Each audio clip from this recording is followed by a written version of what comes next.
I can't do this. Sure you can. Who knows, you might like it. It's a killer rush. Buddy, this is your fucking wake-up call, man! I am an FBI agent!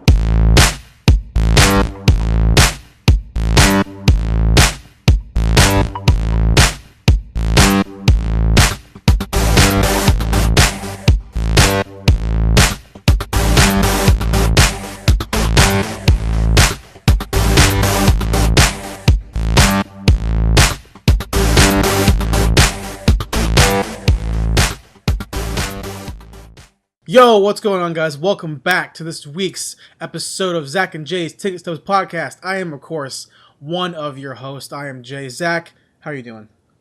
Good, man. I'm great to be back. Ready to talk about some more movie news and all this other kind of stuff that fills our daily lives, man. Dude, fill our daily lives is that's not even the real scope of it. I watch That's true. so much. My life is movies. So, as we always do, first off, I think I'm going to post this episode today or tomorrow, aka Wednesday or Thursday, because once again, my work schedule is being switched around. You know, Zach, working in news, man, it's you're always moving around. Yeah, it's a tough business, man. You gotta go with the flow, man. You can't be planning too much. Exactly. I'm a plans kind of guy, you know what I mean? I need a plan in my life. So I got you. This week we'll have less news because we record the episode usually on Saturday. So literally, Zach and we spoke and did our episode 10 like 3 days ago or whatever. So not much news has broke. But as we always start to show off, Zach, what you been up to in 4 days? It's been 4 days, so I haven't had a chance to get into too much stuff. One of the things that I'm most proud of, though, I finished an HBO series. Okay. Or the first season of one. The second season is coming out soon. I finished True Detective. True Detective. Which was a really, really solid show. Matthew McConaughey and Woody Harrelson. It's like a noirish, like Louisiana murder mystery thing, and it was really, really good. It was like 8 episodes. It was HBO, so they were each like an hour long, but seeing them go through, and it's different because the show takes place in like 3 different time periods. Yeah, 3 different times actually. Because the very beginning, like the first like 3 or 4 episodes takes place in like flashbacks of like 1995. Mm-hmm. And then like 5 and 6 takes place in like 2002. Yeah. So it's like 7 years after the original flashbacks. And then the last 2 episodes take place in like current times. Like I think it's not current. I think it's like supposed to be in like 2010 or 2012 or something like that. Yeah. I'll tell you what, dude, not Woody Harrelson, Matthew McConaughey's character, when they're interviewing him, he looks so rugged. It's like, dude, you look so beat up. He looks intense in this show. Especially, he's just a weird dude, like, throughout this entire thing. Well, like because he's like a nihilist and insanely like metaphorical and like, dude. Yeah. We mentioned last week that I mentioned movies I'm looking forward to in 2015. Beast of No Nation with Idris Elba. It's directed by Cary Fukunaga, who directed True Detective, and I'm like, dude, this is gonna be good, you know, because this guy's amazing. Yeah. I love True Detective. The one thing I hate about True Detective though is that the Blu-ray still costs like $60. No, I would not buy $60 for that. It's like 8 episodes. Come on. Yeah, it's not even worth that.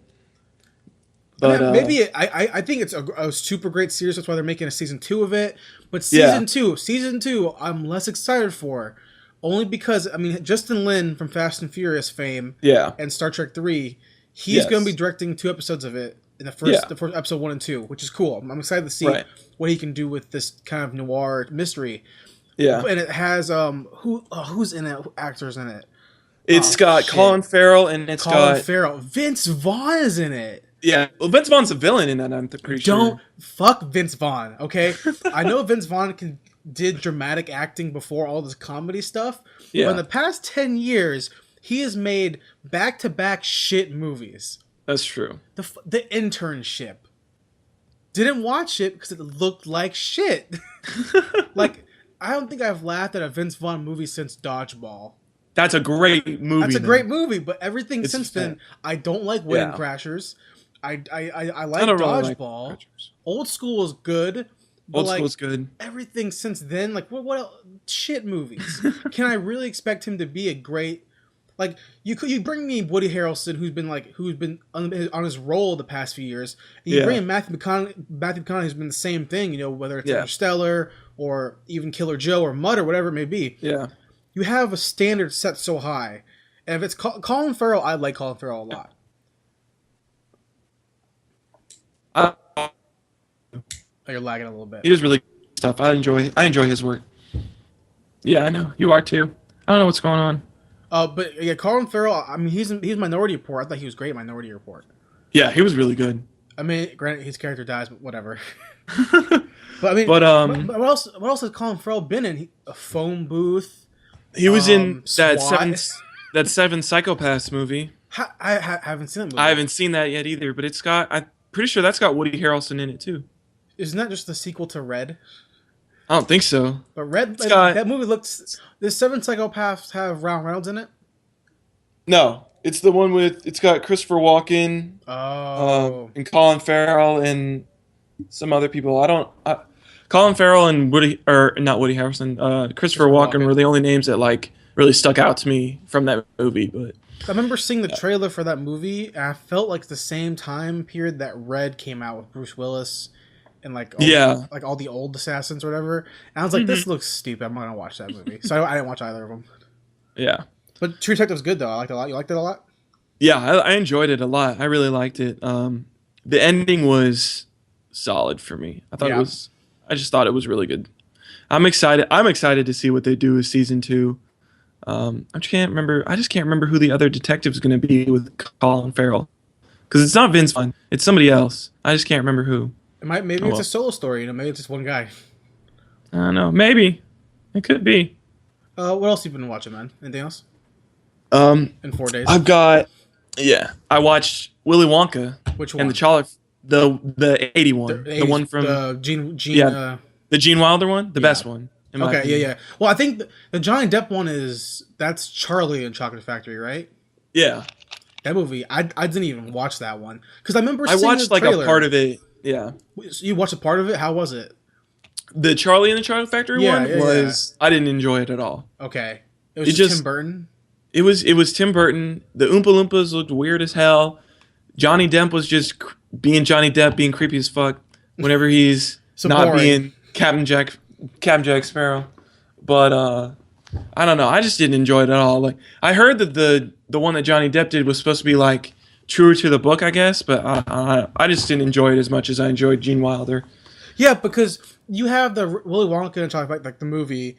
That movie is so like classic movie, like such a classic movie. Like it's kind of like I'm not gonna say it's like heresy to touch it, but like to redo that movie and to think that you can do something as good or even better with Johnny Depp, and Tim Burton. Like don't get me wrong, Tim Burton can make some really cool stuff, but don't make this movie weird. Like, this movie is already weird. Like, you don't need to make it any weirder. Plus, to try to redo Wonka, to actually recast someone to play Willy Wonka, fuck out of here, man. Like, Gene's the man. Gene was the man. In the original Willy Wonka, the scene where he's talking to Charlie, he's like, he's all cool and calm, and then he starts yelling and shit. I'm like, that's so good. And I know for a fact that Johnny Depp can't do that dichotomy in his character. He can't. No way. He's just gonna be Jack Sparrow the whole time. Yeah, and that's from what I saw from it. That's what he was, and it was bad. I didn't like it. That's the problem with Johnny Depp, though, right? It's like the past since like Pirates of the Caribbean 2 came out. Because 1 came out and it's like, okay, that's cool. That's the first time you see this. 2 came out and like everything he does since then has been that character. Yeah. I mean, granted, he's tried other things like Lord of Shadows or whatever movie's called. Yeah. And he's trying that new one with that Mordecai or whatever. He's like a spy. Even that's kind of like. But yeah, it does. It does off of that spin off of that type of character, you know. Yeah, I agree. But Gene Wilder was just so good in that movie. I didn't realize I hadn't seen this movie in like 4 or 5 years. Yeah. So I forgot how like just fucking crazy Gene Wilder sounds. Like he's just mumbling to himself the whole time. Yeah. And it's just like you realize like how out of touch with reality this guy is. Like he's been trapped in this chocolate factory for like 10 years or something like that with like nobody else, and it's just like he's completely crazy. But I can't help but like why enjoy he stays there. Why he stays in the chocolate factory? I forgot why. Yeah, it was the one of his competitors, Slugworth, had been like trying to steal his recipes and stuff like that by like sending workers in, because they talk about the fact that like when he originally made his chocolate factory, like he didn't have Oompa Loompas, he had regular people, and so his competitors kept like sending in like spies as workers to like steal his recipes. So he was like, "F this, like I shut this down because I'm not having you guys steal my recipes." And so all of a sudden, I guess that's when he went to find new workers, and he found the Oompa Loompas, and then he opened up his... What the fuck are those things? Oh, we got lag. Yeah. We got lag. You got lag. Sorry, what was that? I didn't get like any of that. Yeah, so what the fuck are those things? Hold on. Dude, I have no idea. Like, all I know is they're from some weird imaginary country that he made up. And there's all sorts of weird imaginary animals that try to eat them, and he brought them here, and it's basically slave labor, but he saved them from the animals that eat them. Yeah, I mean, they get to sing songs, so it's not anything like African American slaves at all. but I don't know. It was an interesting movie to see again after so long. So I really enjoyed watching that. No, I completely agree. I haven't watched it in a while, but movies I watch it probably like every, I want to say 5 years or so. If I see it on TV, I'll totally watch it. But I don't have it yet. I always avoid buying it because I feel like I can buy something better with my money. I'm not saying it's a bad movie or anything. It's a great movie. Anything else you've been checking out? Last thing I watched Jack Reacher. Okay, the Tom Cruise. The Tom Cruise movie. How do you like it? And it was the second time I've watched it. It was all right. It was pretty good. It reminded me of like Mission Impossible 2, that type of thing, where it's like that kind of grounded. I'm gonna be a badass and solve this this mystery or whatever. And I don't know. It kind of actually, now that I think about it, it was like a mix because he's like a detective. He's a army military police. Yeah, he's like military police. So it's, I don't know how else to this, because I guess it's kind of like the character from Minority Report, like the detective he plays in that, but without all stuff. It's like, I don't know how else to describe him except like, I don't know, but I enjoyed his character. I don't know how. I thought it was a fun movie. Yeah, it wasn't a bad movie by any means. I enjoyed watching it. I mean, I like watching Tom Cruise. I think he's a really good actor. So. Yeah, and this was like one of his action movies, and every action movie he's in, I enjoy. So for sure, no, I completely agree. I mean, I thought Jack Reacher was fun. It has has David from Selma in it. He plays the black detective in it. I think it's really cool. Oh, okay. Like, I mean, it's always based on a novel series. It has really good source material. I know people really wanted to see a sequel to it. I want to see a sequel to it. I think it's a really fun movie because the whole scene where he's in the bar and then the girl comes up trying to hook him up, and then he's like, he's just like being a dick, and you don't see Tom Cruise be a dick enough, and he's like, like, go fuck your brother or whatever. It's like, oh shit, what? And like, he's like, what? He's a badass. Like, Jack Reacher's a badass. Yeah, and when he took out those dudes, oh my god, outside the bar, I mean, he just like destroyed those dudes. It was so good. Or even when he's like steals all their cars and like goes to that guy's house and like beats them up in the house when he's in the bathtub and they're trying to like kill him in the bathtub and like they're fucking like stupid. Oh, such a great. I mean, it's not like an in-depth, the best action sequence movie. Yeah, I mean, I'd rather watch Taken or something like that. But it's definitely a fun movie. I mean, Tom Cruise is being Tom Cruise, so yeah, I agree, definitely, totally cool. Was that all you watched? In the 4 days? That was all I got to watch in 4 days. Okay, cool. So I watched, as always, quite a bit of stuff. Okay, I'll run through things I thought that are kind of cool to talk about. So I finally watched for the first time. I mean, back when this movie came out, I watched a really shitty cam rip of it. I'm not gonna lie. I watched a really bad visual cam rip online of this movie. Okay. I finally watched because I bought it a while back. Right. Inception. Okay. I have never seen Inception before. I finally watched it. That movie is really fucking good. Yeah, I enjoyed it a lot. I thought it was a really good movie. Yeah, I really liked it. The writing is really, really good. The cinematography is super, super tight and cool and clean. Yeah. The effects are cool. I think everyone in the movie performed really well. You know, whether it's Ellen Page, Tom Hardy, Leo, or Justin Gordon-Levitt, everyone performed really, really well in it. Yeah. It had a really cool story. And the characters were really cool. Like, Leo's character's really cool, or Cobb's really cool, Arthur's really cool. Really fun movie. I wish it could have been more like Ocean's 11, where you care more about the crew. Yeah, more about the team. Yeah, I don't really care enough about like the Indian dude. I don't know his name. I don't know his fucking name. Yeah, I don't know his name. But I care about like what's Ellen Page's character's name? I don't fucking know. I have no clue. But I know Arthur, I know Dom, I know Eames, I know those guys.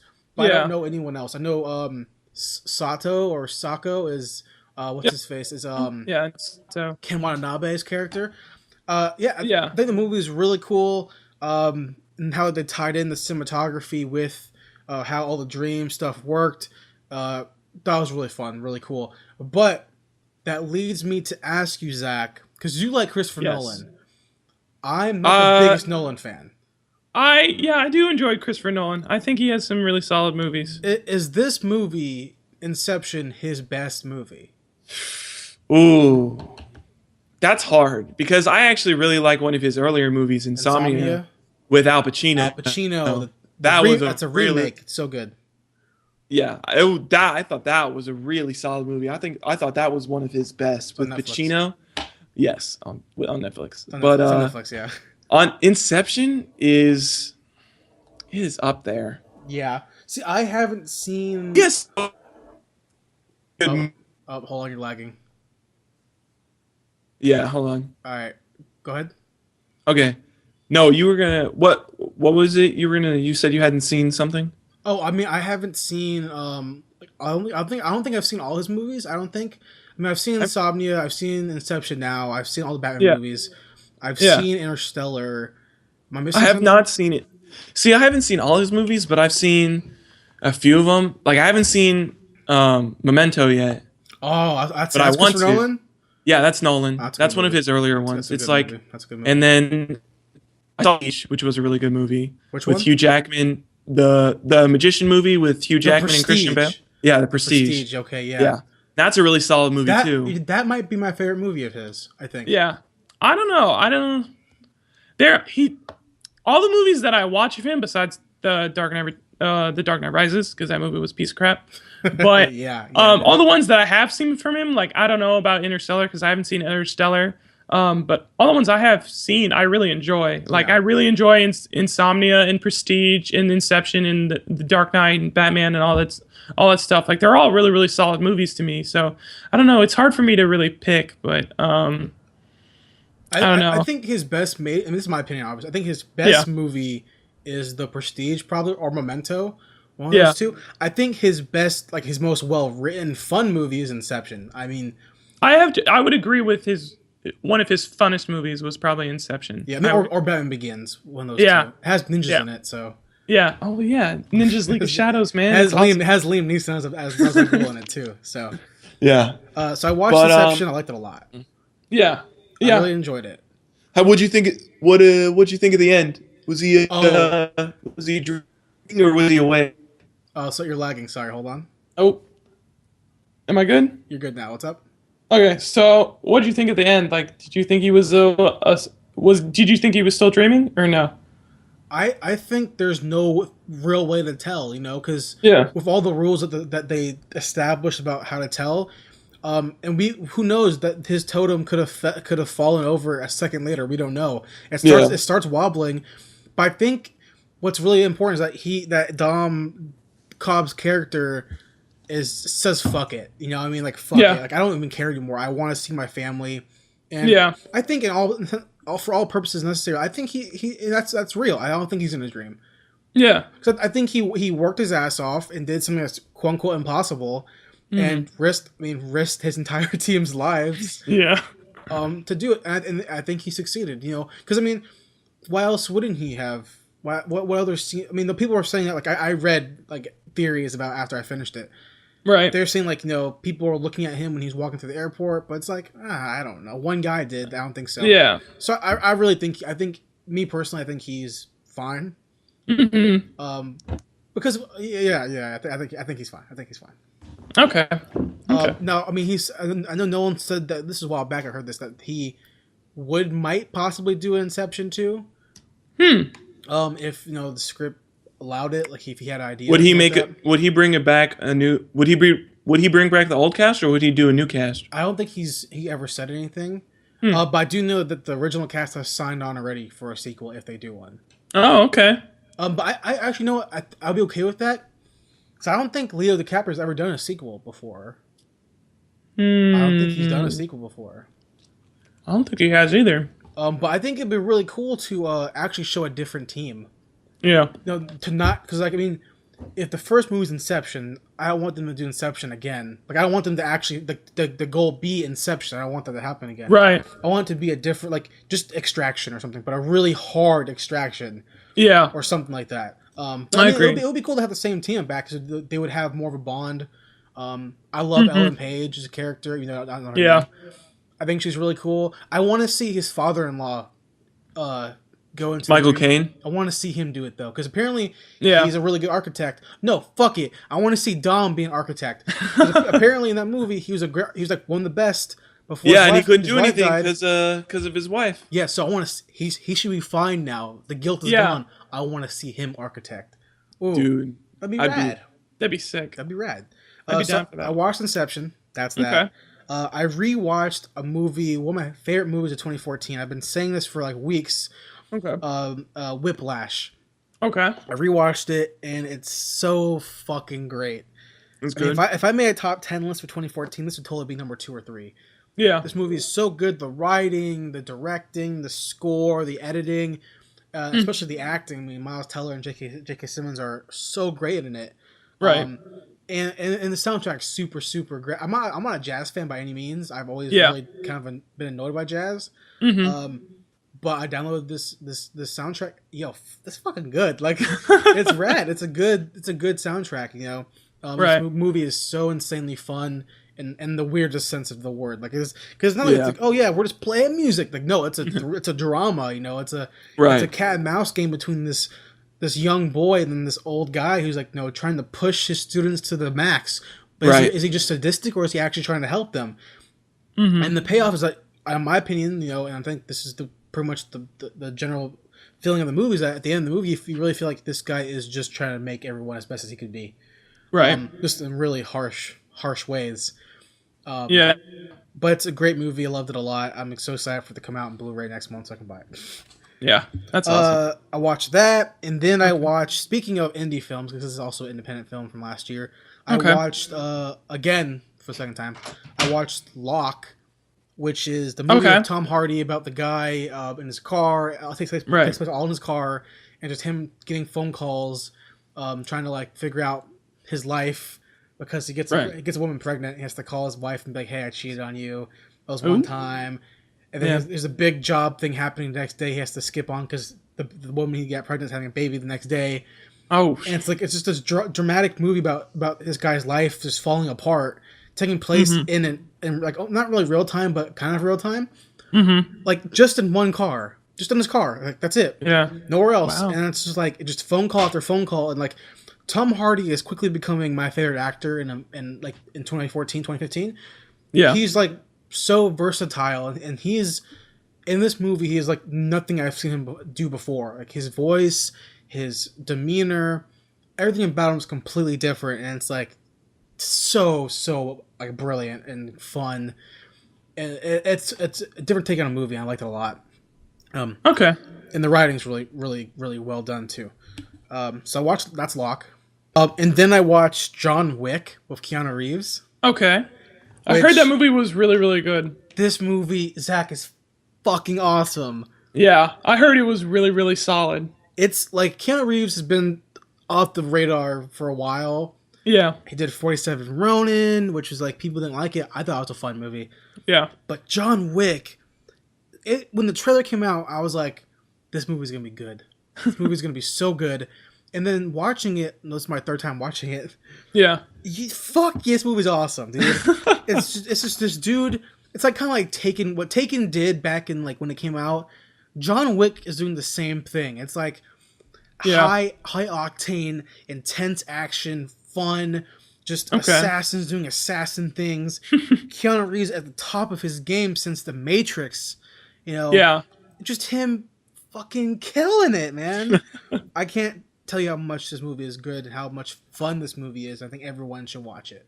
Yeah, I heard that it looked like it was Keanu Reeves back as Neo. Like, it looked kind of like that type of thing where it's just like Keanu Reeves just going, being a badass, like tearing everybody's asses up. I will even say, I'll take it even a step farther than that. I think he's cooler than Neo because he's like, I see him get angry in this movie. Yeah, because he has his life is falling. His life's not really falling. He gets married, his wife dies, then his dog gets killed. He's like, I'm gonna fuck these people up, and it's just like him. It's like he's not gonna lose because he's John Wick, and like you can tell from the get go of the movie, this guy is someone important. Right. Because there's a scene in the movie. I'm not gonna spoil it for you, so in case you watch it, you know it's a cool action movie. No matter what happens, I tell you, it's gonna be you'll love it. There's a scene in the movie where. This young guy who's from Game of Thrones, right? They kill his dog, which is in the trailer, so it's not a spoiler. Mm-hmm. They kill his dog, they steal his car, and then there's a scene where the bad guy is trying to sell the car to like the local like car like fence car like stripper guy.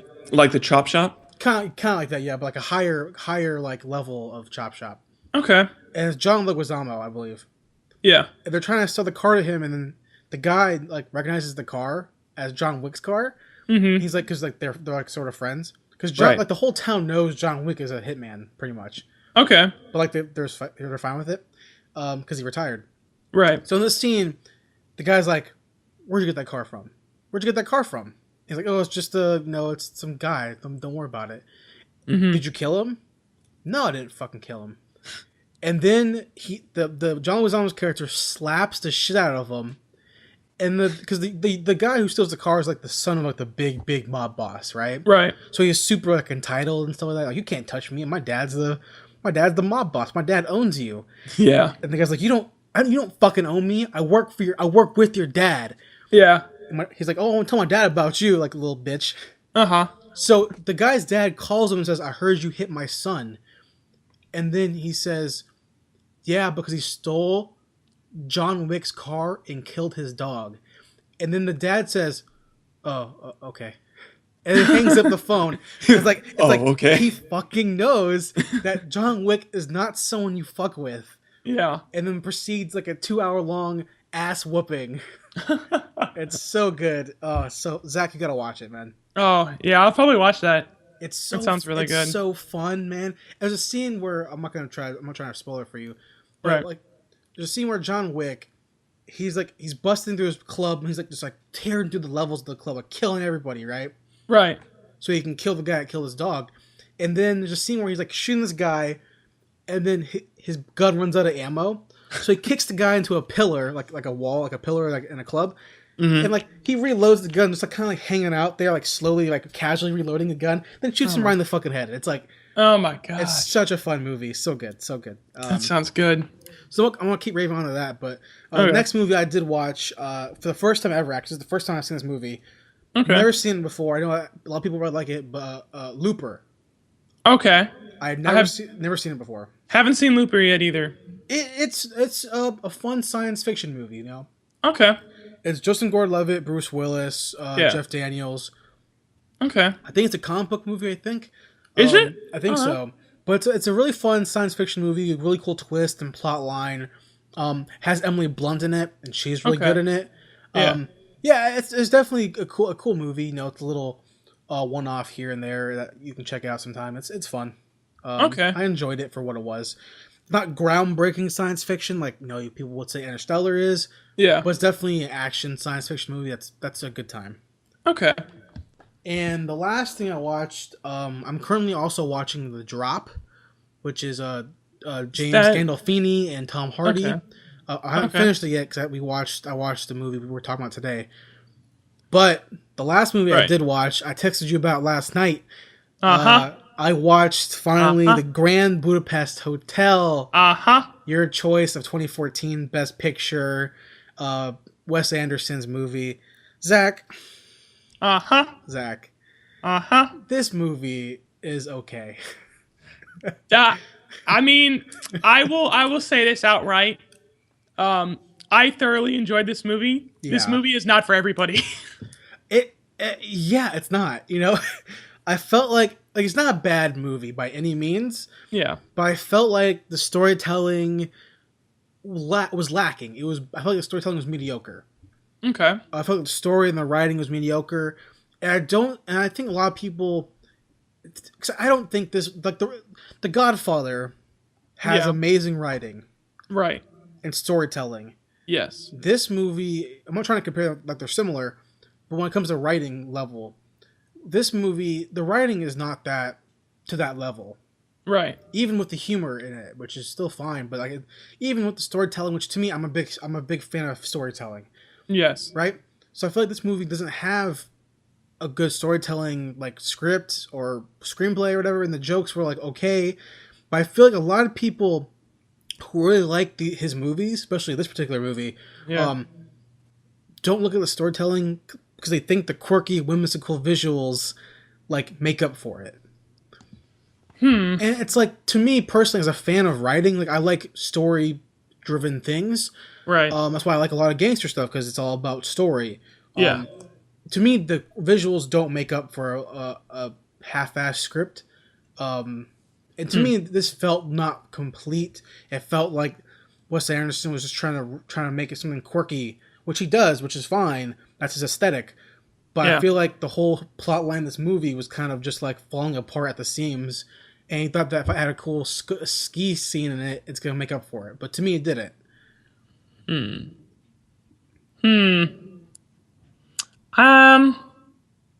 I can see where you're coming from with the storytelling, but I have to disagree. Sure. And that is for some of the same reasons that I think True Detective does a really good job with storytelling. And that is the fact that Wes Anderson kind of makes this way of taking in these, let's see, what is there? There's like 4 different timelines he has going on. Sure. It really only focuses on the main one, which is the one back from like, I think it's supposed to be during like the 1940s or something like that, like before World War II. And that's the whole story with Ralph Fiennes and the Grand Budapest and Monsieur Gustave and all that stuff. Yeah. But then there's the other layer on that, which is this tale of Old Zero talking to Jude Law, who's this young writer, and like giving him this whole background of this hotel and kind of like the history behind it and sort of its rise and its downfall that's occurred underneath his watch. Sure. But even with multiple timelines, which I totally agree, I get what you're saying, because the timelines definitely add a layer to it. But even with Old Zero telling Jude Law's character about the story about how the hotel came to him, and even with that, even that alone is a story, because it's for beginning of the movie has Old Jude Law telling the story about him being at the hotel. Yeah. Adding layers to a story does not make the story a Paul Thomas Anderson movie. It does not make the story, like, look at the core story of the movie, right? It's Ralph Fiennes is a womanizer who likes old women. One of his girlfriends dies because he lets her go. If she wants to stay, she lets her go. It's really about, the core of the movie is about her family trying to get this painting and get her money and put him in jail for the murder of that character. That's the whole story. Yeah. And then you input like random quirky scenes in it, whether it's Willem Dafoe's character chopping off someone's fingers, or they're digging a hole in the prison. Right. I can see that in a Coen Brothers movie. Look at like Oh Brother Where Art Thou, you know? It's a similar type of movie to me. Right. I'm not saying it's bad writing. To me, I really like, I'm not a Christopher Nolan fan, like I love it, right? I'm not like a proprietor or whatever, or pusher of his movies. Right. But he writes in-depth movies. He does. To me, that's the kind of writing I look for in a movie, you know? I mean, that's just my personal opinion. And like Inception's a good example, has layers to it. has a lot of layers to it, like multiple viewings. If you watch The Master from Paul Thomas Anderson, same thing. Or you've watched Boogie Nights. I can watch Grand Budapest Hotel the first one time and get the whole picture of it. Yeah. Sure, there's layers to it. I completely understand that, and it's definitely a fun movie. But just to me, the writing itself felt like lackluster. I can understand that. I can see what you're talking about when you compare it to people like Christopher Nolan or writers like that, where it takes multiple viewings to kind of really understand what's going on, and it's not this. I guess the writing. I can see where you're coming from. The writing from Grand Budapest is very simplistic in that effect, and that you can kind of get what it's going through in one telling.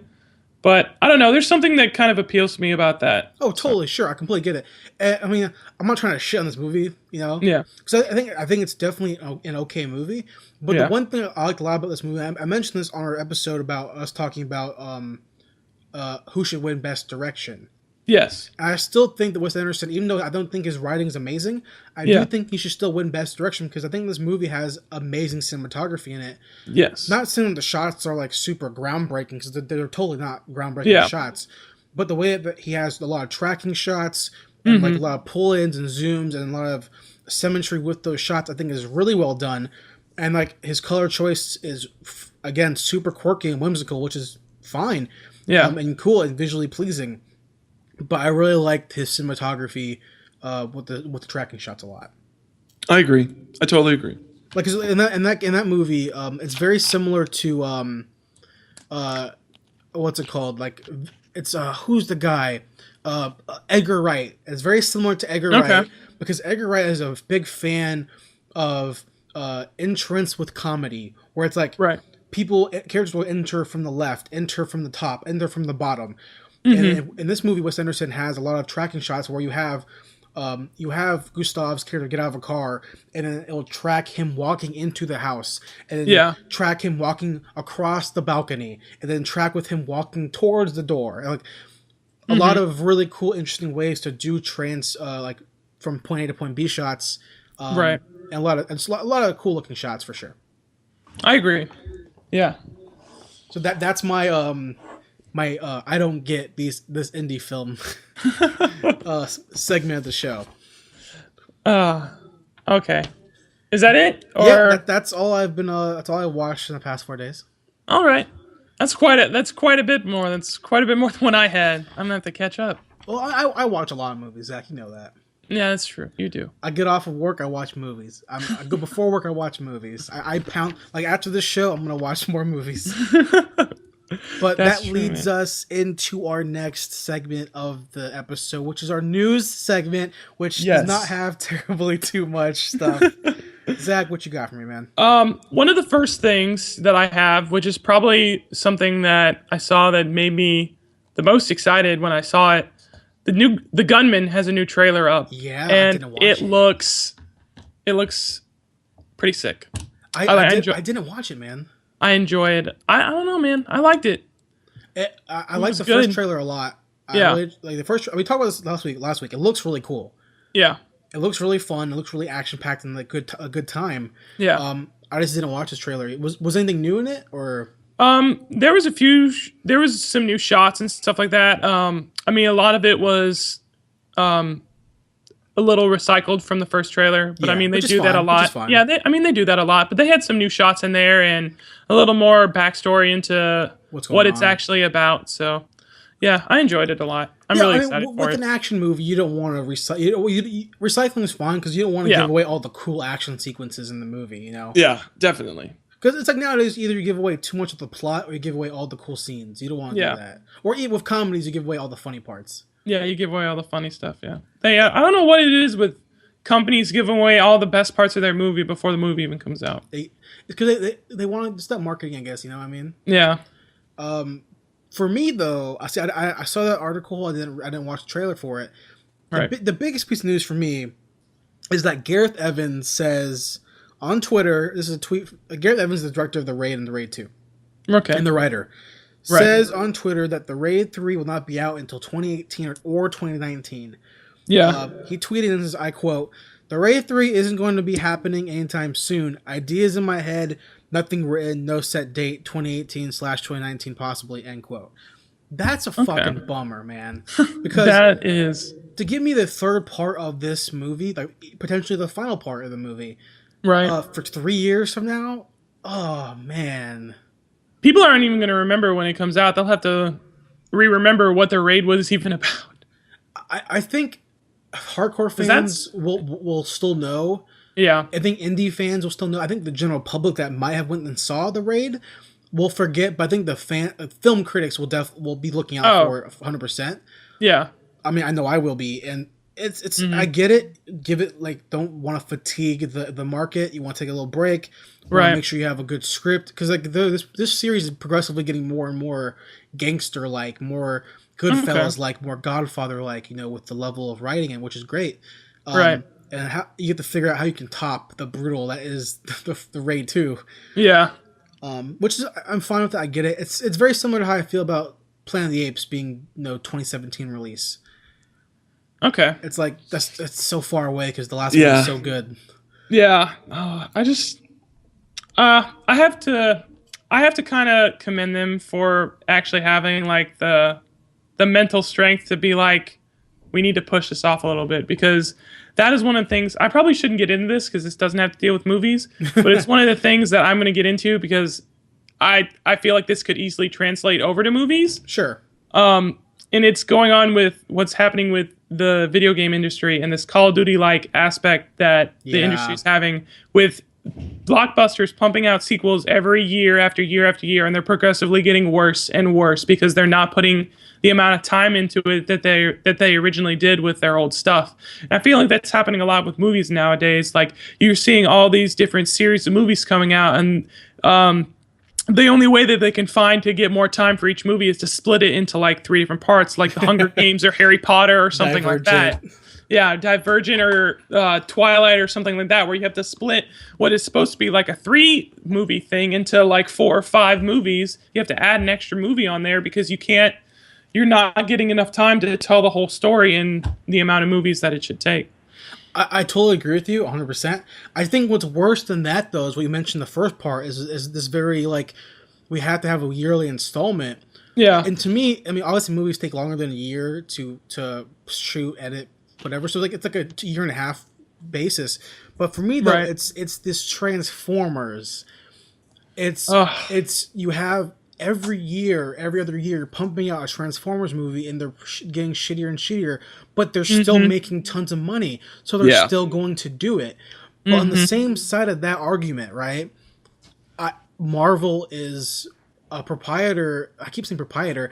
Marvel is a big company that does the same thing by putting out these comic book movies every other year, every 2 years. We have Captain America, then you have Thor 2, then you have Avengers 2, and you have Ant-Man. It's like, hold the fuck up. Calm down, Because, I mean, I haven't seen Ant-Man. I'm not sure how it's going to be with the writing or how it's going to look.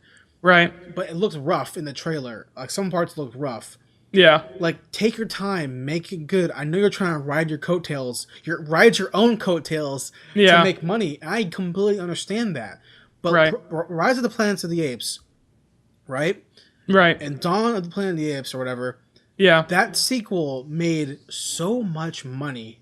It did. Right? It broke the box office that opening weekend. It made tons of money. No one was expecting that to make so much money. Yeah. But then they say recently, is coming out 2017. 2 years from now, the buzz is going to be gone. The hype is going to be gone. But they know that we will not make this movie right now because, one, Andy Serkis is busy with Star Wars. He's busy with Skull Island. We're going to take our time to make sure we have its full attention. We're going to make sure we have a good plot line. Make sure we have a good story. And even if we may sacrifice a couple $1 million, whatever, at the box office, we're going to make sure that this movie is well produced and well made. And that's something that I really, really congratulate and I appreciate, because Transformers or Marvel, they're not looking into that. Even though I know those movies are going to make tons of money, like the Marvel and the Transformers. Right. But do we really think that Civil War is going to be better written than the previous movie? Like, I don't know. I don't know. I mean, on Marvel's side, because I'm not going to defend Transformers because Transformers movies are just awful, but in defense of Marvel, they have still made pretty consistently good movies. Oh, totally, totally. I mean, we don't have to talk about Thor 2 because Thor 2 is bad, but I mean, like, you have Captain America: The Winter Soldier, which was probably one of their greatest movies besides the Avengers. I enjoyed that movie the most. What else did they have recently come out? Iron Man 3 wasn't bad. I mean, it was better than Iron Man 2.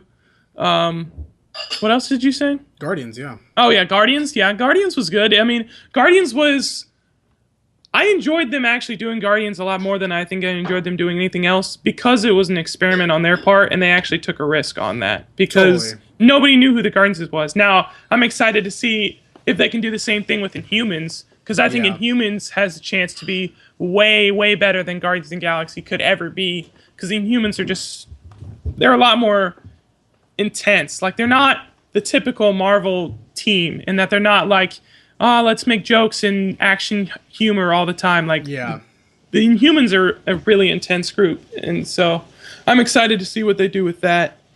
I think on a movie front, I agree with what you're saying completely. I think on the movie front, though, when it comes to Marvel and comic book movies, that they're flooding the market so much, and when you give us that slate that shows us like up till 2018, up till 2020, of all these movies, Black Panther, which...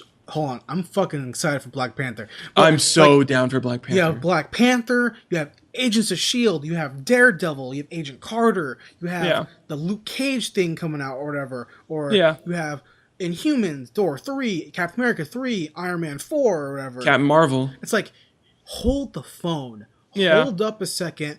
Let's take a breather and make sure we have proper teams on all of these movies because... Yes, they're going to dominate the movie market. I mean, but if DC comes in and can make a solid universe with Batman vs Superman and Wonder Woman and Aquaman, if they can get people like Christopher Nolan, similar skill set to make their films, who knows what's going to happen? It could be intense. But just pumping out these movies, to me, I feel like it's going to be audience fatigue because I know I already have it personally. Yeah, I mean, I could definitely start to see where we could start to get audience fatigue, definitely, and that's the one thing that I kind of didn't understand about DC's plan because they're having all these movies coming out within they have I think almost 10 movies coming out in 4 years or something like that, maybe 4 or 5 years. And they haven't even had a single movie from their universe come out except for Man of Steel. Yeah, I mean, it's bad, you know. Yeah, I mean, I don't know. Like with Marvel, I can understand them having this whole list of movies because they already have a whole backlog of we've made all these movies. We know that people are going to watch them. Like this has a very good percentage chance of working. DC does not have that kind of backing. All they have is Man of Steel. And Man of Steel did well, and I enjoyed Man of Steel. It wasn't a great superhero movie, and it wasn't a great Superman movie, but, I mean, I enjoyed it, and it was a fun movie. But it's that one movie, Man of Steel, that's not enough backing for this whole entire 10 to 12 movie plan that they have going up until 2020.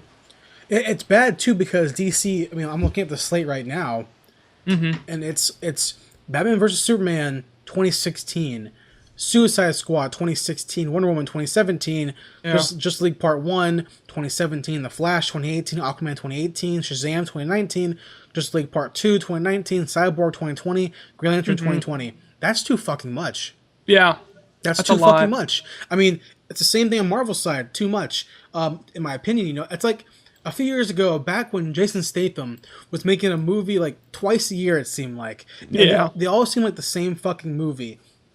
That's why no one watches his movies anymore because you got Statham fatigue, you know. Yeah, but I agree. If you want a good page, I mean, when it comes to these yearly installments, every 2 year installments, a good example of that I think does it really well is Fox with X-Men because. Yeah, they come out regularly, but they and they're not all amazing by any means. Yeah, but they took their time between some of the movies. You know, they did between Apocalypse and now we're having a decent bit of time. Yeah. And Apocalypse is a brand new universe, you know, for the movies, which is great. So yeah, I mean, that's a problem that we have in the film industry that we see, and it's I think to the general consumer they're okay with it because we see more Transformers exploding. Right. But as a fan of of better storytelling, it's like I don't need that. Yeah, I agree with you there. I totally agree. What you guys like for news? Okay. The next thing I have is the Batman vs Superman coordinator, Guillermo Grispo, who did stuff like he did the coordinating for Man of Steel. He's doing the choreography, the fighting choreography for Kingsman: The Secret Service. The movie's coming out next month, and he did the fighting choreography for Riddick, which I think that choreography was really solid. He recently came out about the choreography he's doing for Batman vs Superman, and he promised that it's going to be way better than any fight that was in The Dark Knight at all. And I actually have a quote for him, and he said, "Nolan is great. My hat's off to him. He makes fascinating stories, but I think that he not pay too much attention to the fights. Those are the kind of details that Zack Snyder, being so physical himself, loves preparing. I think there's going to be a big difference when you see these Batman fights in comparison to the previous ones." Is someone taking a bath? That'd be my roommate. No, yeah, I completely agree with that because the Nolan films did not have a lot of action in terms of Batman fighting. Yeah. Like my big argument throughout the entire Nolan trilogy was that Batman's suit was too clunky. Yeah, it really was. Like he wasn't able to move. Batman stuff, you know? Yeah, he couldn't move at all. Like it was really weird to see that. Like Batman's not only a detective, he's a martial arts master. He needs to be doing martial arts and move stuff. And this new costume with Ben Affleck, it looks more like the animated series costume, you know? Where it's like it looks like it's still bulky, but it looks more like a fabric-y type of thing. I mean, it looks like he'll be able to move in it better than he could in anything in The Dark Knight. Because going back to Michael Keaton's costume, until Christian Bale's costume, it's like they were only able to move their arms like in 3 directions, and like they really couldn't do much with it. You know, look at the Batman fights in Dark Knight. It's like very slow, uninteresting Steven Seagal fights. Like totally not. So it'd be cool to see what they do. Because Man of Steel, even though it was a lot of CG, I mean all CG. At least the fights were like, you know, interesting. Right. So I agree on that. Yeah. On my end of news, new trailer for the Salma Hayek movie called Everly, which I wrote about when the first trailer came out a few months ago, maybe. On our website at theextendededition.com. New trailer's out up on YouTube. This movie looks fucking great. It's an action movie where Salma Hayek, who I love Salma Hayek. I think she's not like the most amazing actress, but I think she's really attractive, and you know, it's her with guns. It looks like a Quentin Tarantino movie, like a Grindhouse film, like a Kill Bill type of thing. It's her in one building, just murdering Japanese Yakuza gangsters. Yeah. And the trailer has her in her underwear. I'm like, okay, I'm down. Which sounds super bad, but I'm like, nope, that's it. It looks like a fun movie, you know? Yeah, I saw the trailer. It looked like a lot of fun. It's not going to be like, you know, fucking The Matrix or something, but it's going to be a fun movie. Yeah, I agree. Definitely. What you got, Zach? Anything else? Okay. Next thing I got comes from that movie that I was talking to you about last week. The Revenant. Fuck. Those images were released. God damn it. And Leo DiCaprio in them. Basically, the only one you saw was Leo. God damn it. I know there's a little bit more backstory to it now because it actually talks about it's still kind of a Western, but it's more like frontier Western because he's a fur trapper in this movie. And he got like attacked by a bear or something like that. And he ended up being left behind by Tom Hardy. Tom Hardy and Will Poulter, who is the other co-star in this movie. It's all about like Leo coming back from the fact that he survived this like bear attack, and he's like taking 200-mile trek to find the guys who abandoned him and like basically murder them. And I was like, I'm totally down. And I was like, down for this movie. I'm already down for it already. especially since it's the director for Birdman. I was like, you sold me there. You got Leo in it. You sold me with that. You got Tom Hardy in it. You definitely sold me with that. So, I'm mad because that was my last piece of news too. Oh, that's not my last piece of news, but that was this movie. I mean, like, the pictures that we saw looked really like this could be like The Road, or it could be something similar to that, where it's like really gritty, which is cool. Because I haven't seen Leo do something really really gritty before. I cool can't to see him. I haven't seen him. Yeah, I haven't seen him do anything really really gritty. And plus, Tom Hardy's been on a roll the past few years with movies like The Drop, whatever we mentioned before, Lock and stuff like that. It'll be cool to see them in the movie. I think they worked really well in Inception. I'm excited to see them in this movie together. Obviously, the director is Academy Award winning. Birdman's gonna win even more Academy Awards probably.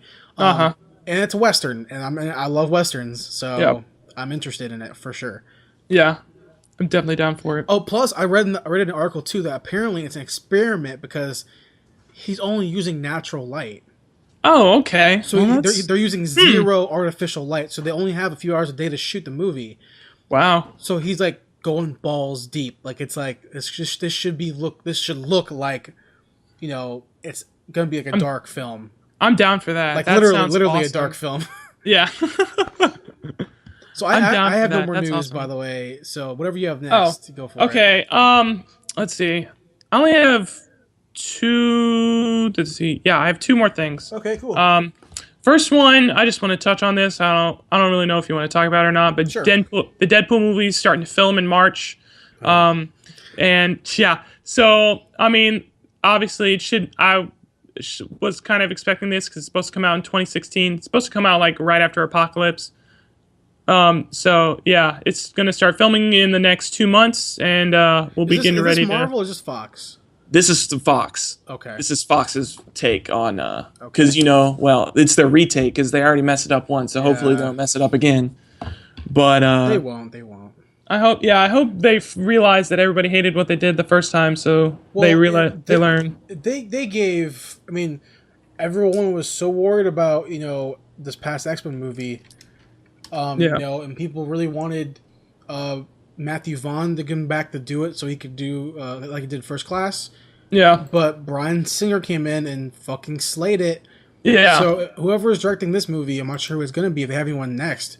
But I think Fox in the X-Men franchise has a really good future if they continue to make these fun comic book movies, Yeah. And focus less on fucking Wolverine.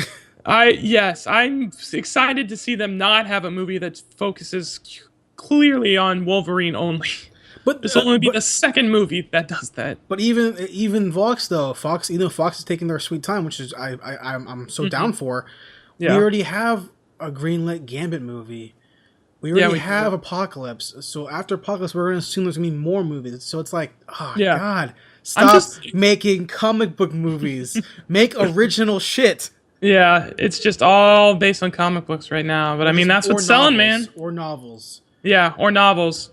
Or remakes, because they like to do remakes. Yeah, fucking remakes. Bullshit. Yeah. But what was it? Oh, we have I found the director for him too. It's going to be directed by Tim Miller.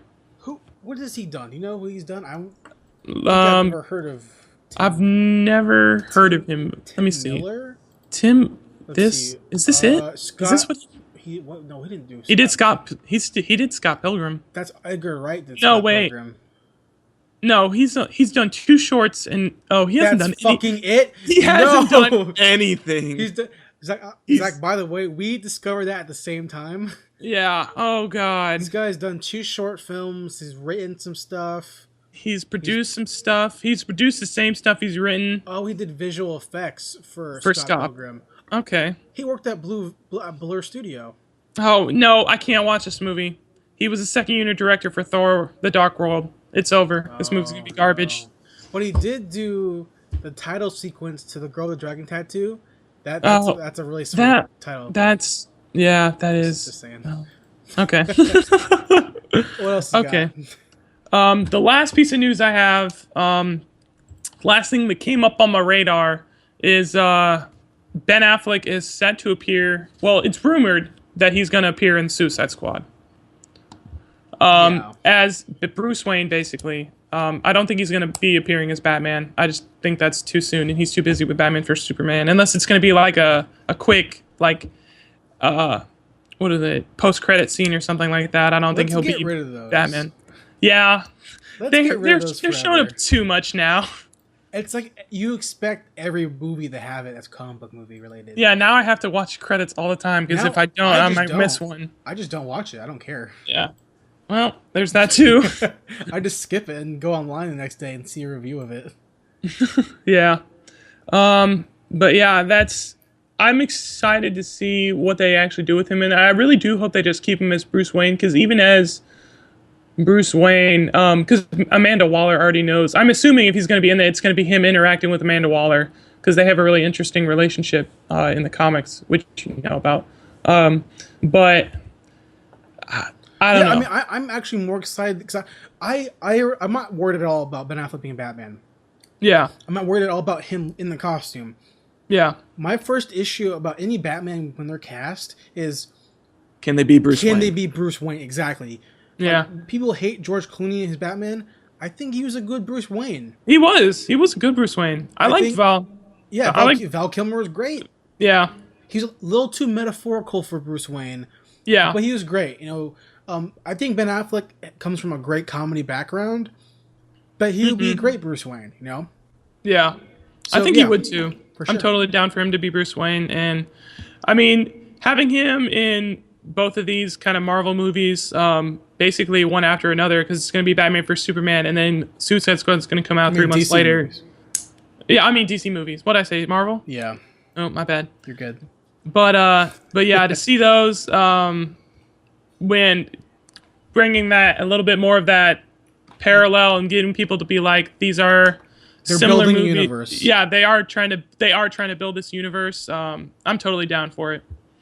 Yeah, I'm interested in it. I'm obviously I'm going to see the movies regardless. Right. I still have zero interest in Suicide Squad. I think DC tried to pull in that Guardians of the Galaxy thing where, like, we're going to pick a team out of left field and try to make this movie. It's like, just focus on the core group right now. Yeah, I mean, that's the thing about DC is that I can't really think of any other, Teen Titans. Well, the Teen Titans, yeah, but they're not going to, because they're going to have Cyborg as a member of the Justice League. And but it's not Teen Titans without Cyborg. The problem is, though, that they're making a Teen Titans TV show. Don't make that. Wait, they're making a live action show, I think. Wait, really? Yeah, I think they're making a live action show. They're working on it. Wait, who's getting this? I'm not sure, but I think they're making a Teen Titans live action show. Last time I saw. Oh, dude, I'm totally down for that if they're doing that. I'm okay. Look. Yeah, they're shooting a pilot in 2015. Oh, I'm down for that. For TNT. So it's gonna suck. Oh, never mind. It's gonna fucking suck. Damn it! Why did they give TNT this? Why can't they just leave it with CW? CW, right? And build a universe. Yeah, because CW's been doing such a good job, man. But like, you could have just more. I guarantee more of the casual audience knows about Teen Titans than they know about Suicide Squad. Yeah, they do. Make that a movie. Give them even if you don't give them Cyborg, that's fine. Yeah. You give him Robin, Starfire, Raven. Give him the TV show of what you saw, the cartoon show, Beast Boy. Exactly. There you go. You got it. You get you guaranteed to have a population of fans from the ages of 17 to 24 gonna see it already because they grew up watching the show. Guaranteed. I agree. I agree. And if you did give them Cyborg, which they totally should, booyah. Booyah! Because making a Cyborg standalone movie, fuck stupid. That's stupid. I agree with you there. I don't think he deserves his own standalone movie. I mean, he's a popular character, but I just don't think he's not interesting enough to hold on his own. His star power is not Batman level. No, it's not. It's not Wonder Woman level. It's not even Aquaman level. Yeah. It's not. And I love Aquaman. Yeah. Oh, I love Aquaman too. It's not that level for him to, hey, Cyborg, football player from high school. Because they're going to do the rebooted version where he gets alien technology on his body. Yeah, so they're going to do New 52 version. Yeah, so it's like, okay, cool, I get. But it's like, why? Why? That movie should have came out before Justice League, right? Yeah, that should have already been out if they're going to do a Cyborg standalone movie. Because he doesn't even have his, he's not an interesting enough character for him to be outside of anything where he's not in a team. He's never been outside of anything besides the Teen Titans or the Justice League or something where he's on a team, because he doesn't have any real villains that he matches up against, and he's just not. I mean, he's an interesting character, but he's not a great character by himself. He's not Batman. This is flat out. Yeah, he's not Batman. He's not a fucking He's not Green Arrow. You know, it's like, yo, where the fuck is Green Arrow at? Yeah, where's my Green Arrow movie? Whatever. I don't know. Any more news, Zach, before I move on to our next segment? No, we can move on to our next segment now. That's all the news I got. Okay. Next segment of the show, as you guys may know, is what's opening up this week. I'll read through a list. January 23rd, we got Mordecai with Johnny Depp. Yep. Gwyneth Paltrow. We got The Boy Next Door with Jennifer Lopez. We got Black Sea with Jude Law. Okay. Cake has a widespread release. Jennifer Aniston, which has been snubbed for an Oscar nomination. Strange Magic, which is that George Lucas movie. It looks like shit. I have not heard anything about Strange Magic. What is that? Is that an animated? What is it? Animated movie produced, I think, written as well by George Lucas. Okay. So it's gonna be maybe okay. Maybe okay. Son of a Gun. Veronica Decides to Die. Mommy. Manny, which is a Manny Pacquiao movie. Oh, okay. Killers. Song 1, which I heard is really good, by the way. Huh. We got, it has Anne Hathaway in it. I didn't know that. Cool. Oh, really? Red Army. The Duke of Burgundy. Humbling. We'll Never Have Paris. A lot of movies coming out. Okay. What else we got? That's all of it. That's all for January 23rd. That leads me into what is out this week on home release, VOD, Blu-ray, DVD. What is out? Zach, you want to know? I'm going to tell you right now. Tell me. Lay it on me. We got Lucy starring Scarlett Johansson. Haven't seen it yet. Not going to buy it probably because I heard it was bad. Box Trolls, Annabelle, the prequel to The Conjuring, which I haven't seen yet. I have not seen that either. I hear The Conjuring is really cool. I'm not going to watch it. Still, I don't want to watch those. I don't usually watch those type of movies. The only movies that I watched like that, like horror movies in a while, was Insidious. I saw Insidious Part 1 and Part 2. Part 2 was a piece of garbage. Part 1 was pretty good. But I just don't usually enjoy scary movies. I've heard nothing but great things about The Conjuring. I've heard good things about it. Yeah, I've heard really good things about it. It's just horror movies are usually just not my first thing to pick up. Like, I haven't seen The Babadook yet. Everybody says that's an amazing movie. Yeah, I'm not gonna watch it. Yeah, that's just not my type of thing. I get scared too easily. What else is out is The Drop, which I bought, with Tom Hardy and James Gandolfini. James Gandolfini's last movie before he passed away. Rest in peace.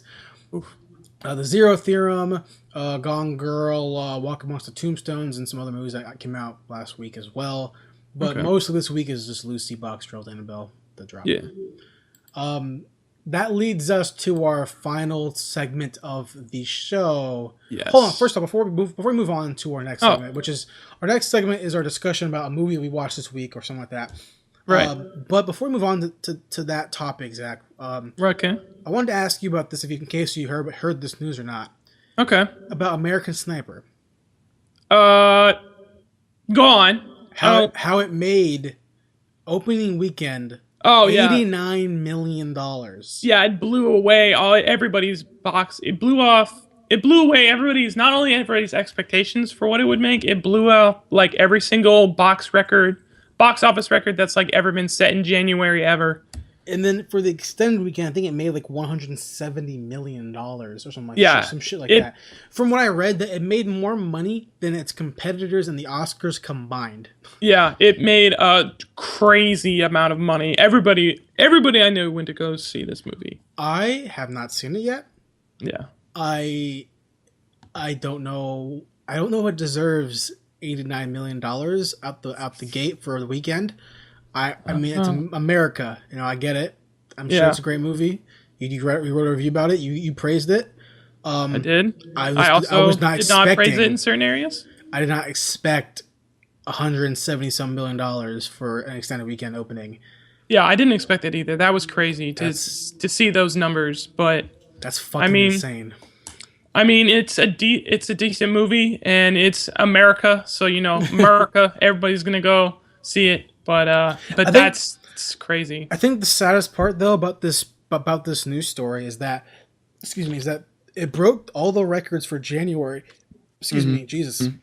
But do you know what movie held the previous record? What? Ride Along with Kevin Hart.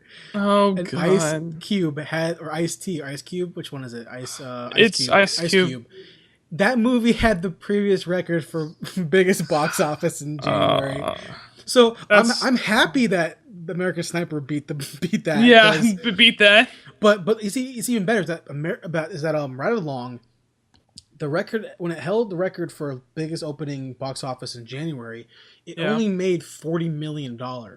So American Sniper doubled that plus some change, and then with the extended weekend made $100-something million. So it even did more. Okay, that's fucking crazy. Yeah, that's wow. So just thought I mentioned that. That's kind of insane to me. Yeah, that's crazy. That leads us to our final topic of the show, where we talk about something, Zach. Yes. We both watch something or make a list about something. We come to the table and we chit-chat about it. Zach, yes, we do. What are we talking about this week? We are talking about the 2012, I believe. 2011. Good catch. Gotcha. 2011. JJ Abrams movie with aliens and monsters in it. And I say monsters, but it's a monster. Singular. It's called Super 8. Super 8. Directed, written, and produced by JJ Abrams. He's a small-time director. Maybe you know him. He did Mission Impossible 3, Star Trek Into Darkness, and he's making this new movie, looks like shit, called Star Wars or something. Yeah, something like that. And he made that, that, I don't know, that kind of unpopular show called Lost. I heard that show sucked. I heard it was bad. Yeah, I heard it was garbage. This movie was released on June 10th, 2011. The budget was $50 million. The box office was $260 million. So they made a good chunk of change. Made a huge chunk of change. It stars Joel Courtney, Elle Fanning, Kyle Chandler, Ryan Lee, Riley Griffiths, and Ron Eldard. Yep. That's who started it. Super 8, Zach. Let's get into this movie, man. Okay. Let's get into this. Give me some opening thoughts. My opening thoughts? I did not know this was going to be a monster/alien movie, and I enjoyed it quite a lot. I thought this was a really fun movie. It was a JJ Abrams movie. So, I mean, obviously he was like JJ Abrams trying to hide the truth from us until the last possible moment. And to see this kind of... I thought this was a really interesting way to tell, like, I don't know what I'm just going to call it a monster movie because that's what I think it is. Oh, it totally is. It totally is. Yeah. So I think this was a really interesting way to tell a monster movie through the eyes of, like, these four kids. These four kids who are trying to make their own movie. And it's kind of meta in that sense of it's like a movie about people making a movie and they're trying to make a movie while other people are what was it? Oh my god, I just lost my train of thought. But like the scenes where they're trying to make the movie and they're using like the scene where they're trying to do the military like cover up thing, and the main kid is like pretending to be a military officer and the way the plans or something like that, and they're using like the real military guys going through like their science teacher's house and like trying to find the plans and stuff like that. I think that was kind of like a really interesting little take on like them trying to learn like what's going on and stuff like that. I thought it was really, really good. Well, it's even cool because that shows like the director is like I forgot the kid's name, but the director is like, hey, we need this is like budget. This is like good stuff being used. Production value.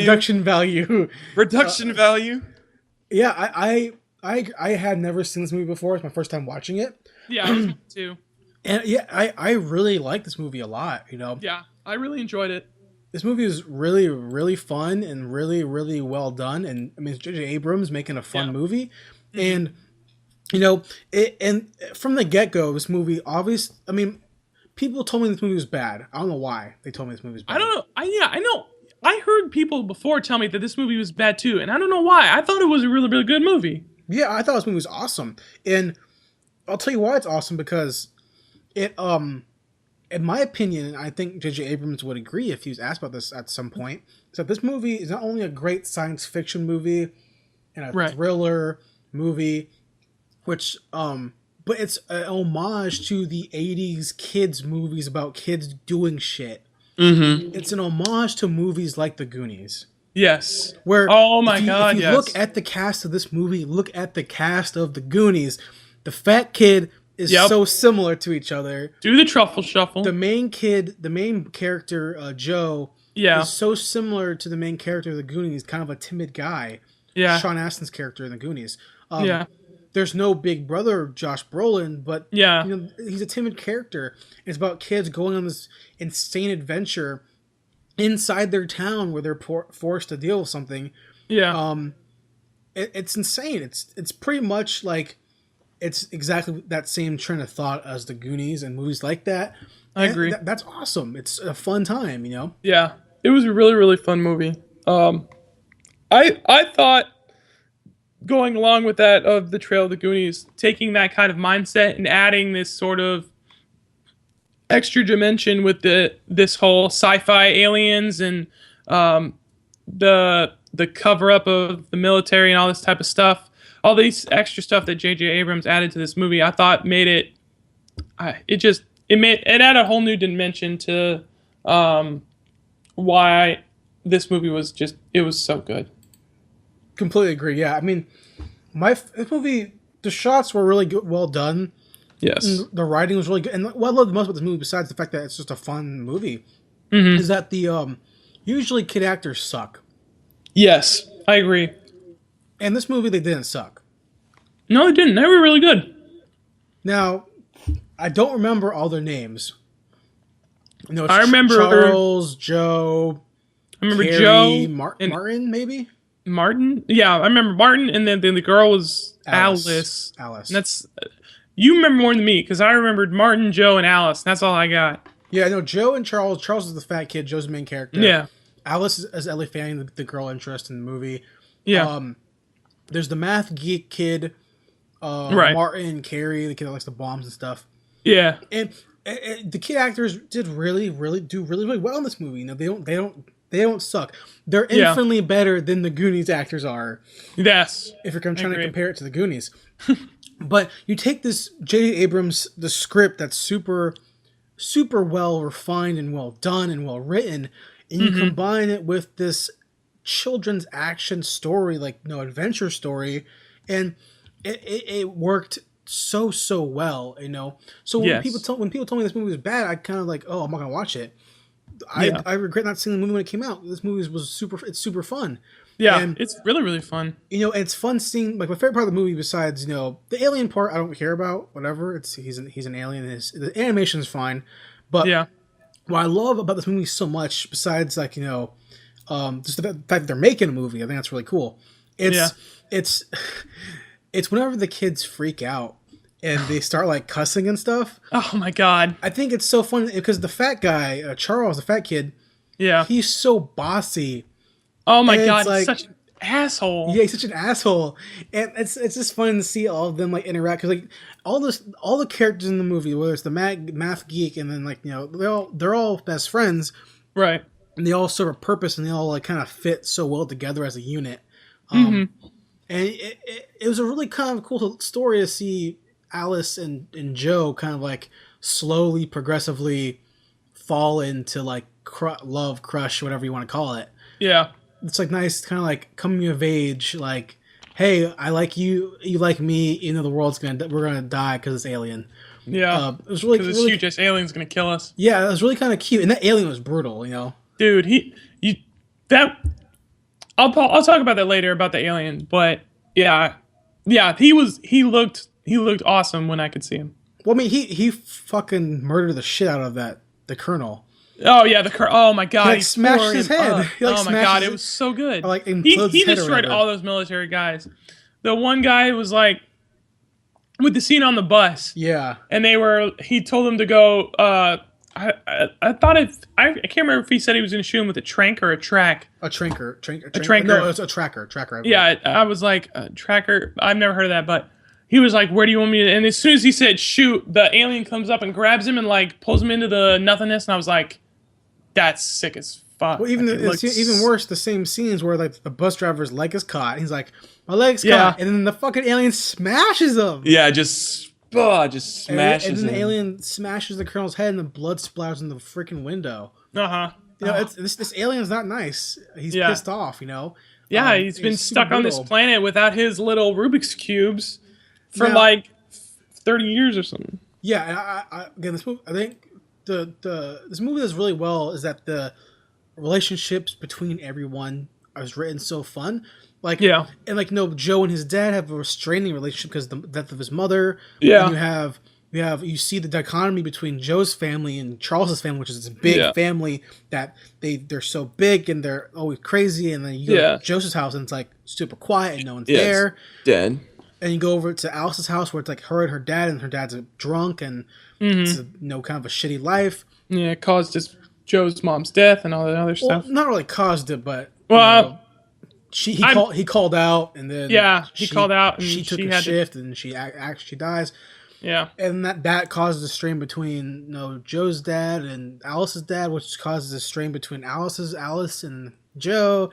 And it's like there's all these layers to this relationship in this movie, and it's super fucking good. And then oh man, it's like you take those 80s action adventure movies and it's like that times 10 because Abrams is an amazing writer. Yeah. And it's such a good fun time. Yeah. I don't know what else to say. It's a fun time, Yeah. It was a really, really fun movie. Yeah, I mean, it was so good. And I mean, we talked about this on our Godzilla episode. I'm in love with monster movies. Yeah. I enjoy every one that I've seen so far, even the not so good ones like Godzilla 2014. But we don't gotta talk about that. But yeah, just the fact that he kind of brought that monster movie magic into this sort of. This movie would have been boring as fuck without the alien in it. Totally. But the fact that he kind of tried to do it without it for a little, because the alien wasn't even really in there until like 30 minutes into the movie. Yeah, he was invisible. And too. Even then, like he was invisible, and you didn't even really know. I mean, you kind of guessed when the train crashed and he popped the hood off the train trail, the whatever train car he was in or whatever. He like popped the door off, but you didn't really like see anything come out. So you were like, oh, maybe it was just gas or something. I don't know.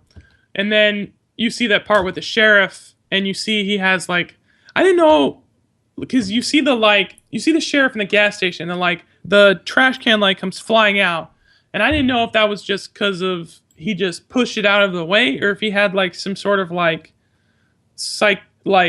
telekinesis or something like that. Because he already had like what was it? He had like psychic abilities because you could like touch people and he could like read their minds.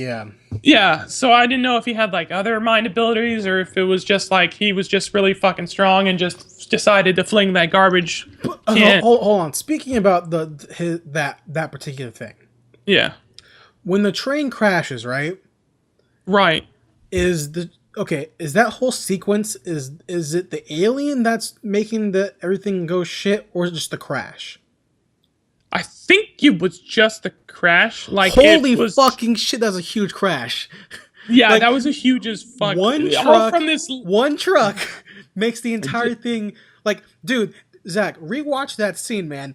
Like, every train car is like flying off each other. Yeah, they're all exploding. Like going up and just, oh god, they're all like vertical. They all end up vertical at some point and end up falling down and exploding all over the place. And when I was watching that scene, I was like, god damn, this seems more intense than the D-Day scene at Saving Private Ryan. Like, more things are exploding here than Edge of Tomorrow. Like, holy shit. Oh my gosh.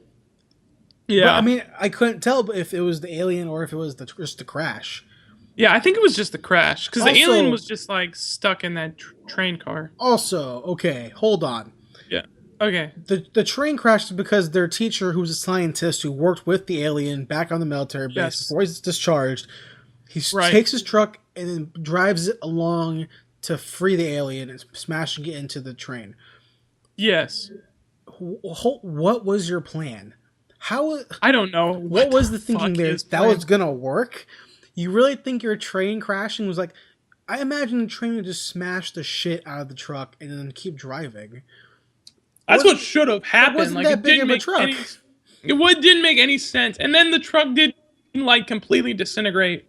Like there was still like half a truck and the guy was barely hurt. Yeah, he's like still alive. And I was like, did he really run into this train or did he just like scrape it?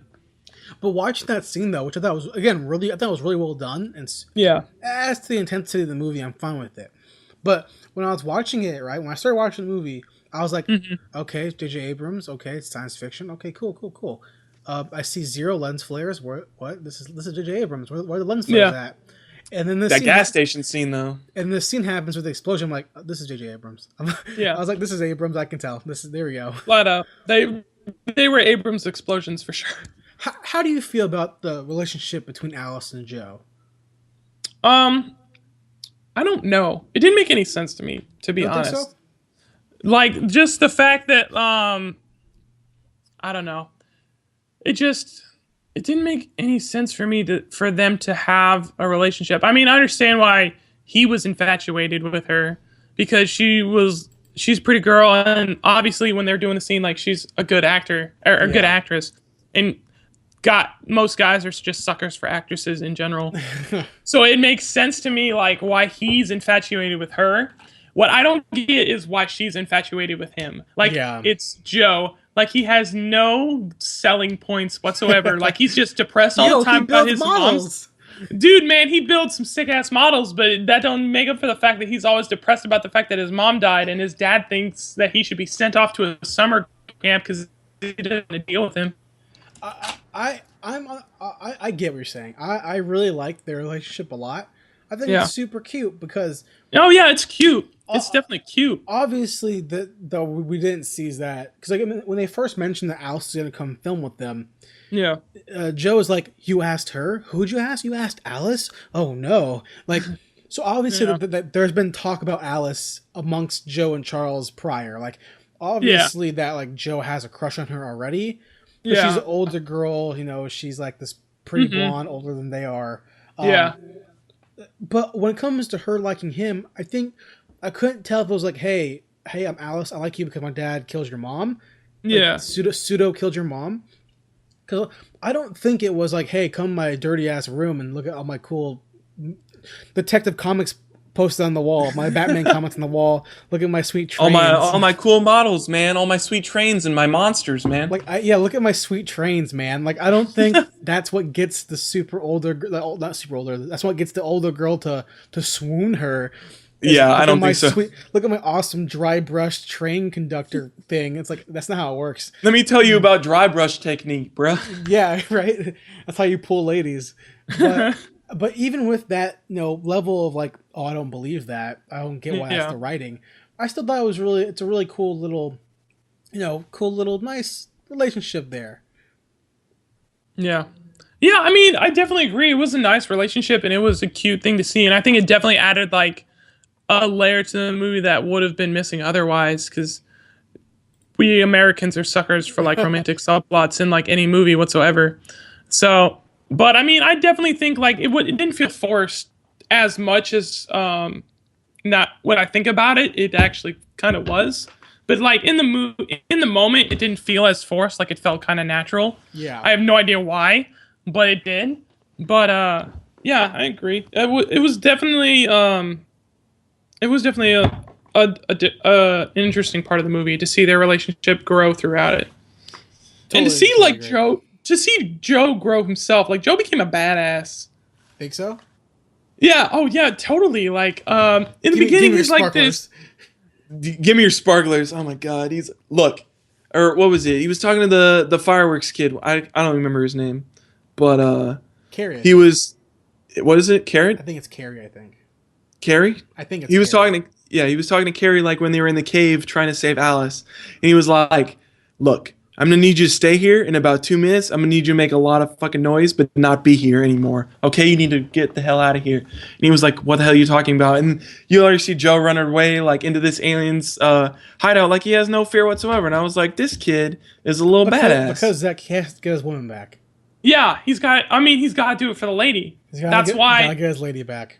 Gotta get the girl, man. He didn't finish showing her the dry brush technique. He had to show her more about his trains. Yeah, he had to show more about his trade because that's obviously what he's gonna do. He's a makeup artist, Exactly, special effects. Those aren't easy special to effects. Special effects. So those aren't easy to come by.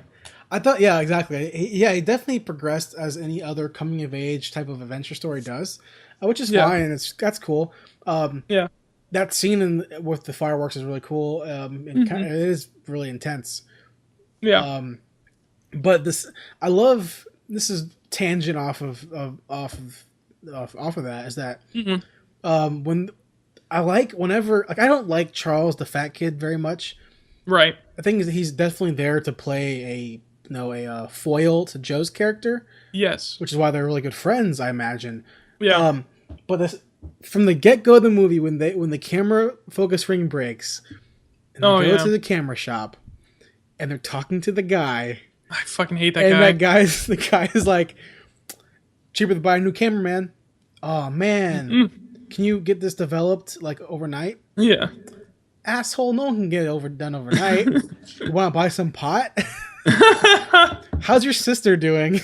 How's your sister doing, by the way? And then they come back. How's your sister doing? Tell her that whatever his name is, and I broke up about a week ago.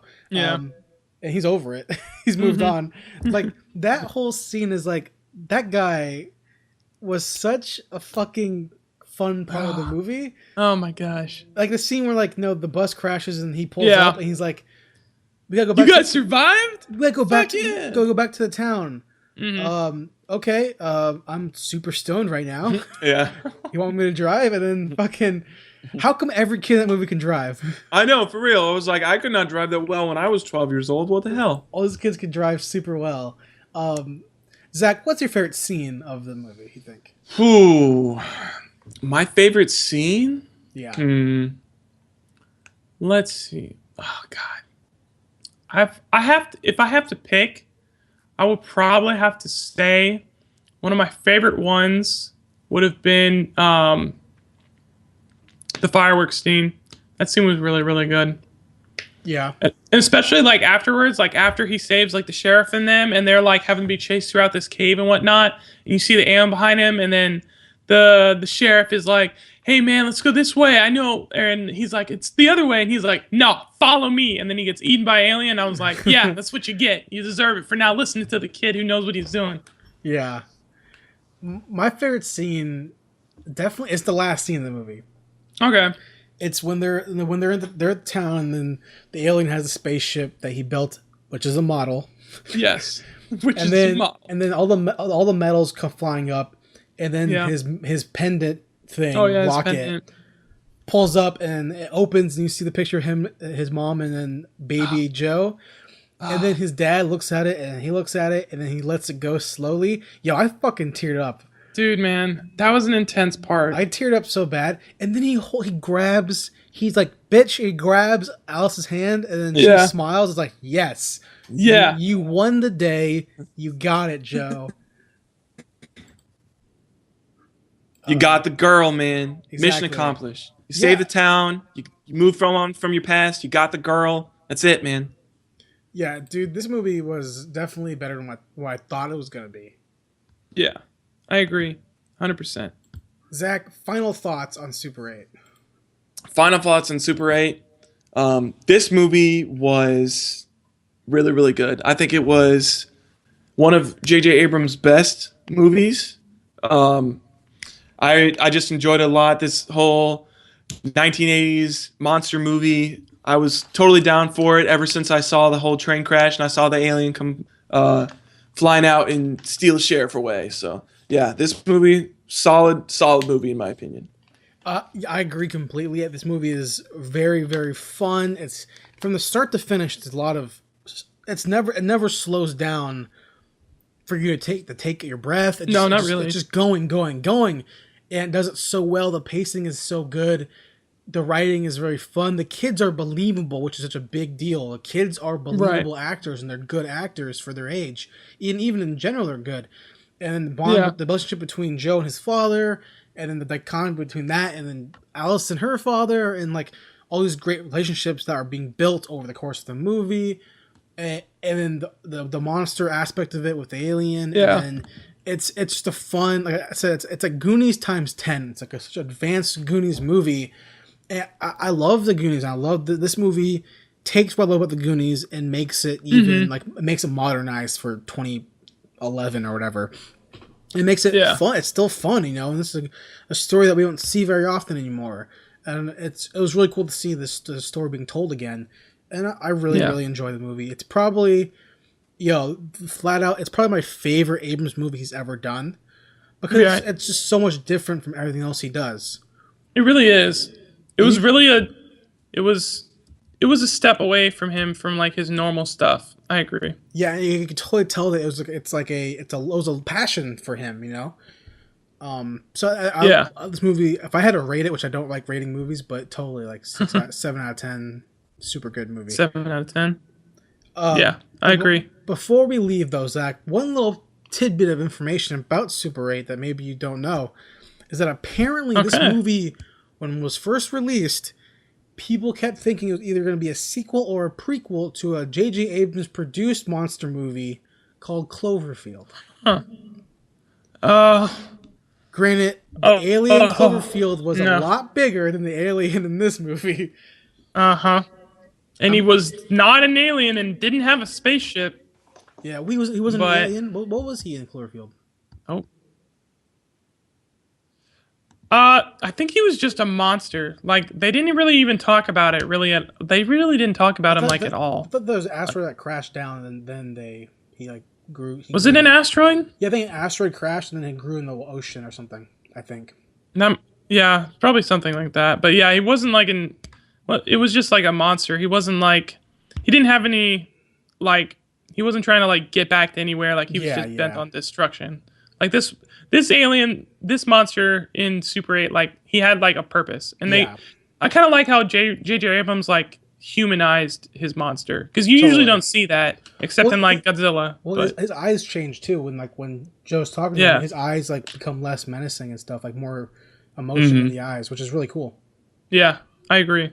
It was awesome. Yeah, and I'm glad it wasn't a sequel or prequel to Cloverfield. I'm glad it was a standalone movie. I am too. But at the end of the movie, I wanted to see more. I wanted a sequel to Super 8. I do too. I'd like to see like another, maybe not that same alien, but like something similar to that. I want to see the same group of kids now when they're like 16. When they're older? Yeah, like 15, 16, see how they are now, what they're doing in high school. Yeah, and like, that'd be cool. The sequel, like Alice and Joe aren't talking because they broke up. I was going to say, she's dating someone else, and like, she's dating the chubby guy. No, someone completely different. I think okay, cool. fair enough. He's off building his models or whatever. So that was Zach. That was Super 8. Yes. Zach, we end the show the way we always do. Yes. Zach, where can they find us at online?